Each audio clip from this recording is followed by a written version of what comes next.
artist and knitwear designer, and I like to make things. Hi guys, I'm back. And I have a really exciting video, as you saw from the title. I'm trying to see how fast I can knit a knitwear set, because I always do this in all of my videos. I always love to have like some event or plan coming up, and I want to just make an outfit for it, and usually I have like a day or a few hours to do it. So today I want to see how fast I can knit a knitwear set, and I only have a few hours because I'm going to a party tonight for Pride. It's the last weekend of Pride. I'm so excited. We have this like beach party theme. I don't know if there's a pool or not. I've had this idea in my sketches for a while, and I've been meaning to really make it, and I'm like, this is the perfect time. So let's see how freaking fast I can make a knitwear set. Can you see me?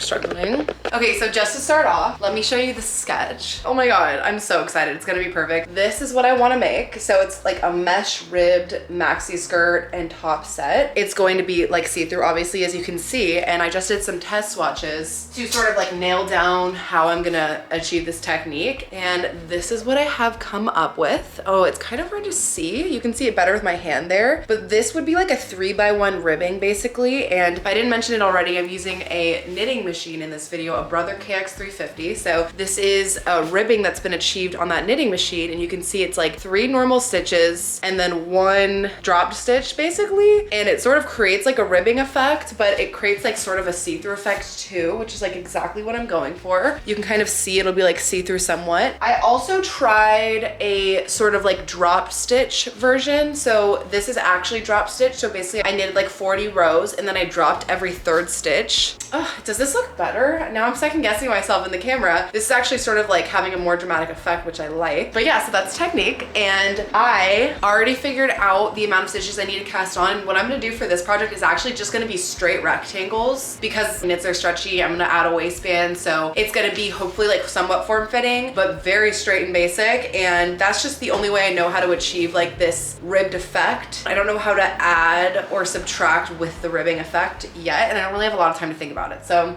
let's just get right into it. Okay, annoyingly, I decided I liked the other version better, and I thought I'd already decided, but I just like how it's like so dramatic and block. So now I have to kind of rewrite my pattern, which is very basic. So I'm just gonna do some measurements and rewrite like the actual size of everything, and then we'll actually get into it.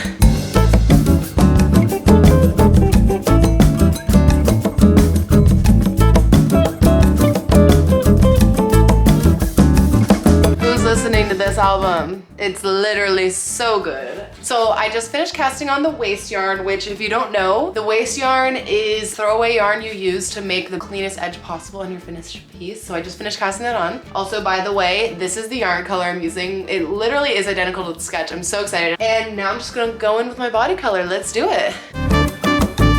So I just knit 3 rows, and I am gonna do my drop stitch technique, which I think I showed you in my other Valentine's Day video, but the way I do it is I grab my handy dandy transfer tool, and I am just going to transfer every 3rd stitch over once until I reach the end.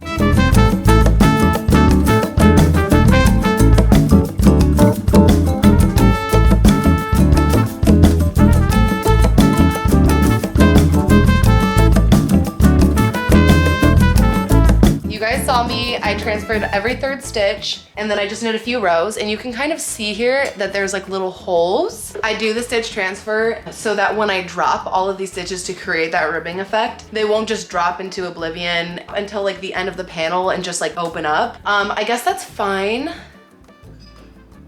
but the thing I'm like figuring stuff out right now. The thing that I don't like about that is that it doesn't really have that clean of an edge. So this way I can still have those 3 rows and also drop all of these stitches later without them falling to the end of the panel, if that makes sense. So I'm just gonna knit back and forth until this panel's like 18 inches long, which is like the length of the top I want, which I think is gonna be like 90 rows. So let's do it.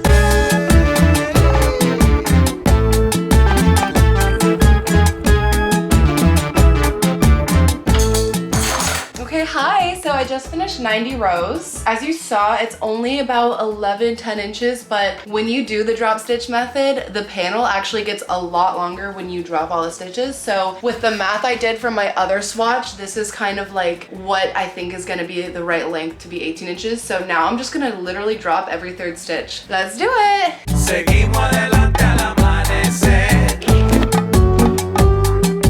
Porque no queremos volver.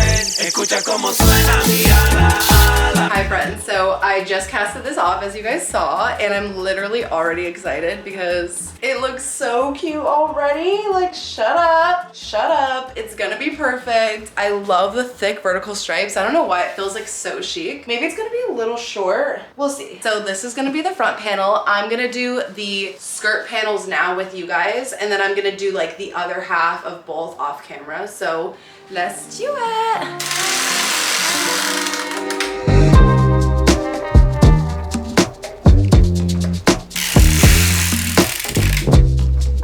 Just started the bottom panel, as you can see, and this is actually going to be the waistband. So I did 20 rows, but at row 15, I casted off the second stitch on both sides to make little buttonholes. So now I'm going to basically transfer all these bottom stitches up here, and then the waistband will be done. And then we can have a little tie in the middle. Voila.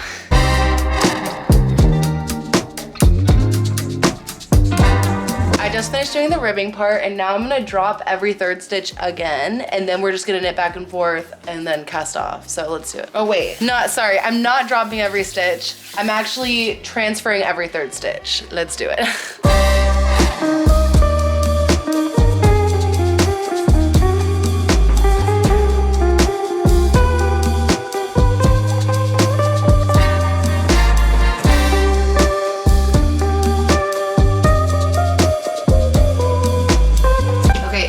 Because my boyfriend came home and he's watching a show, but I just finished the skirt panel and I didn't bother to like fully open the mesh stitches because it's kind of hard on the machine and it'll be easier when I'm like sitting on the couch. But this is the front skirt panel, and as you can see, we have like the little ribbing here with the tie opening, which is super nice. So this is gonna obviously be a maxi skirt. I'm gonna do the other side of the top and the other side of the skirt off camera, and then I'll meet you guys right back.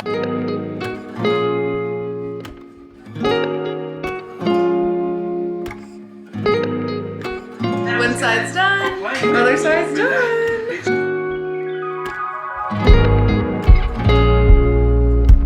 And the top is done. By the way, it's 9:42. Good morning. It's currently 9:03. Dang, I just realized I should have gotten aesthetic shots of me getting my coffee. Look how cute my coffee mug is. It comes with a plate. I got this at a garage sale. Anyways, things are different. I have my knitting machine out. I woke up at 8:15 on a Saturday, which is unheard of because I actually didn't do anything last night. Oh yeah, elephant in the room. That's actually something I needed to update you guys about. So clearly I did not go to that party last night. My friend who invited me wasn't up for it anymore, and she was invited by someone else. So it was very much giving I cannot still go even if I want to, which honestly is fine because I am the type of person who needs like 10 hours of sleep, not to be annoying. And I never ever get it because sometimes I do stuff on weekdays and also I have to wake up early like for work and everything. And then on the weekends, I go out a lot, or I just like do stuff and stay out late, and then I never sleep well because I'm like had drank alcohol or something. So basically I needed to just like go to bed early on a Friday and just wake up whenever my body wanted, and it felt amazing. Although I low-key like would have slept more. I went to bed at like 11 and I woke up at 8. So that's like 9 hours. I kid you not, I will sleep for like 10.5 hours sometimes, and it feels so good. Anyways, so we didn't go to the party, but I actually so it's Pride weekend, so obviously a bunch of shit is going on, and I was invited to Pink Pony Club themed brunch. So still a perfect fucking concept for this look, which is amazing. I love this video. So the reason why I have my knitting machine out is because I tried my skirt on and it was a little too short. It was knee length. I'm just gonna set you down so I can show you. So the skirt was knee length. So basically it was this long. Could you see the bottom? Yeah, it was like this long. And on my body that ended up being about knee length, which I just didn't like. So I just reattached the bottom and made it like 55 rows longer, and it's totally gonna work because I was worried that like the whole ribbing situation would get fucked up, but you can see on the right side here that it's pretty seamless, like you can't really tell. So I'm gonna chuck the back side of the skirt on the machine and do 55 more rows, and we're getting super close to finishing. So I wanted to be like, how fast can I make this set? And honestly, I would say I put like 3.5 hours into it as of right now.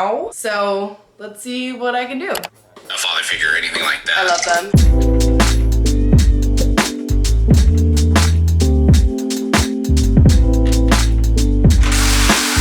I finished dropping all of the stitches. I'm doing the real final mattress stitching of the skirt panel, and we're almost done. All I'm gonna have to do is like remove the waist yarn, which I told you guys about earlier. I guess just finish like the edges however I feel. I'm not sure if I'm gonna do trim on these. Let's do it.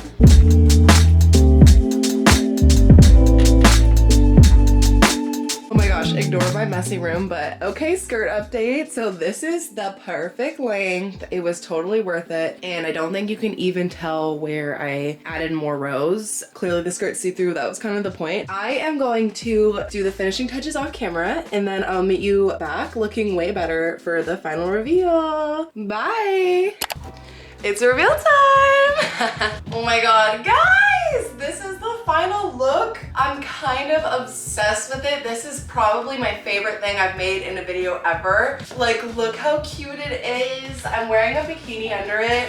I'm not sure how I'm gonna wear it later today. Hopefully I'll get some clips of it, but this is the final thing. I'm like obsessed with it. I just love the thick ribbing. I love how it has like a stripey effect. I also feel like it's so flattering and also like very comfy and wearable. I was kind of worried that the waistband would be too thick. I think it looks totally fine. It also doesn't look too bunched up when I tie it. Since I did have to make it a square, I have really wide hips. I was worried that it would be kind of like weird up here, but it totally looks cute. So yeah, this is a set I made. And to answer the question, how fast can I make a knit set? I would say it took me about 7 hours. So I can knit a set in 7 hours. Now we all know. I always think it's gonna be so much faster than it is, but here we are 7 hours in. I still think that's pretty good for a full outfit that fits you, that you absolutely love. So with all that being said, guys, thank you so much for watching this video and being here. If you like tutorials and DIYs and crafty girl things, consider giving this video a like and subscribing to my channel and sharing it with your crafty girl friends. I'm so grateful for all of you who spend your time watching my videos. You guys are my girlies, and I'll see you in the next one. Bye!